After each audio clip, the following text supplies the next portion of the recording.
Live on the Coaching Show, live. Man, boy, everybody hate Rigo today, don't they? Damn. I'm gonna tell you guys the truth about the fight. I'm gonna be honest with y'all. Was it the most entertaining fight? Nah, not even. And I'll be completely honest with y'all. When Guillermo Rigondeaux fought Solis, his last fight, folks, I fell asleep. There were parts of the fight that I fell asleep on. But I gotta admit though, when I fell asleep, I woke up and then I, was able to replay the fight, on the parts that I missed. When Rigo actually landed, like when he landed, oh, it was beautiful. It was a thing of beauty, and his technique was just through the roof, man. But it's like when he wasn't throwing punches, he showed a brilliant defensive display. Like, this guy can damn near not get touched the entire fight. Like, it's crazy. And people used to compare this guy to Floyd Mayweather. I don't think I want to compare Guillermo Rigondeaux to Floyd Mayweather. I don't think I want to do that because I don't think that's accurate. Floyd, to me, is about 50% more offensive than Rigondeaux. Rigondeaux just don't throw a lot of punches. It's just that old Cuban style. It's in him, and it's not going anywhere. In a couple of his fights, he did stand there and trade with, I can't remember the guy back in 2019 who he traded with. He was trading with the guy, and, it was a pretty entertaining fight. But it's just not his style, and it don't work for him, It just don't. People want him to be a rock'em and sock'em robot. It just don't work for him.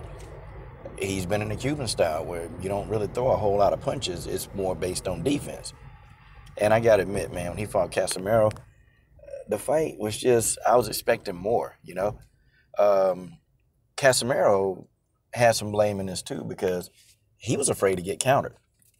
He was afraid to be countered because he was talking about how he was going to put the pressure on Rigondeaux. He really, after he got countered the first couple of times, he kind of stopped trying to put pressure on Rigondeaux. Like, he stopped it. And, in fact, he started fighting cautious because every time he get some good combinations going, Rigondeaux would counter him. And Rigondeaux was countering the hell out of him. But, per round, man, these guys, they didn't even get into double digits throwing punches. Like, folks, what do you do? What do you do if you're a promoter and you really, truly, you want to get somebody to fight Rigondeaux? I mean, to be honest, a lot of people, they're going to keep avoiding him. They're going to keep avoiding him because they can't hit him. Like, they legit can't hit the guy.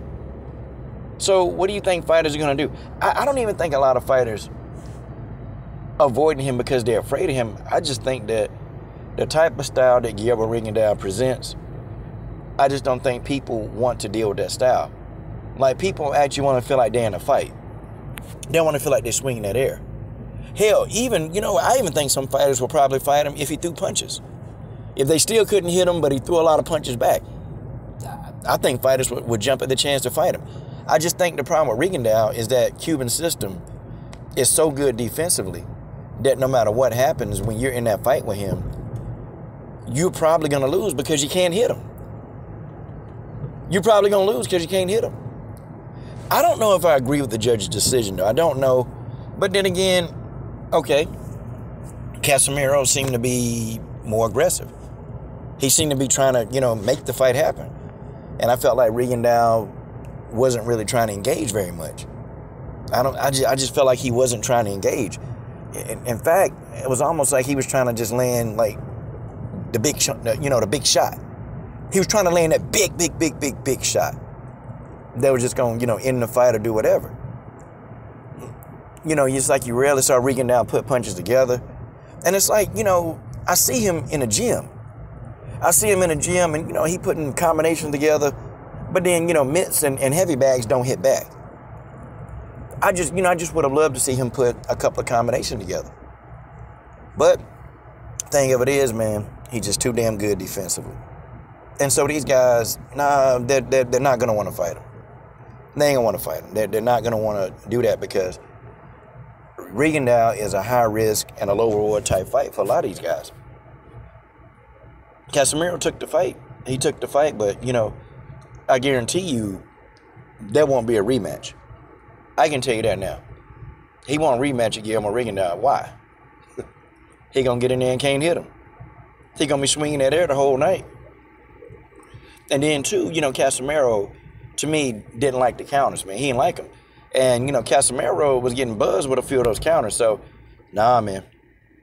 Rigondeaux, he's going to have to engage, he's going to have to engage a little bit more. He's going to have to do it.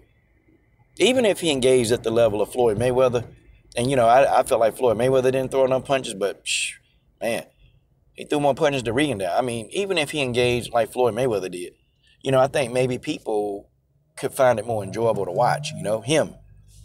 Because I see the sweet science. I see, like, the boxing that he's doing. I mean, he's a brilliant boxer.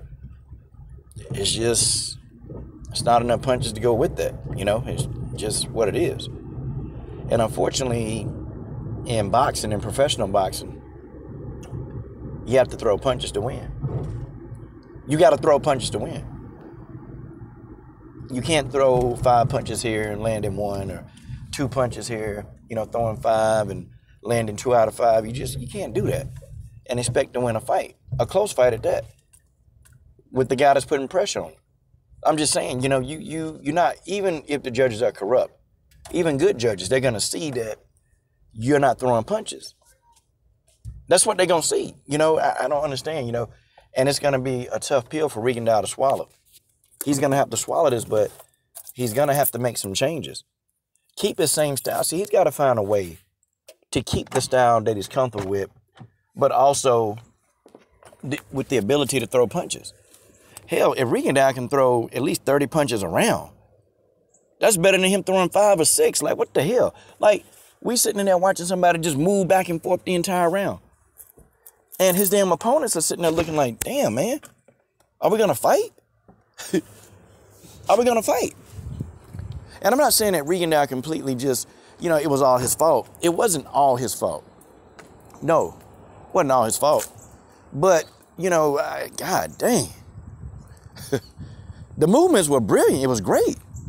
But it's like, damn, dude, throw some damn punches. Come on, man. Throw a punch. I mean, hell, let's try to see if we can get 20 punches off in a round. Can we do that? He didn't want to do that, man. He just kind of stood there and did what he always do. But that's Guillermo Rigondeaux, y'all. Love him or hate him. That's just how he do. That's just how he do. Love him or hate him. And either you're going to love him or you're going to hate him.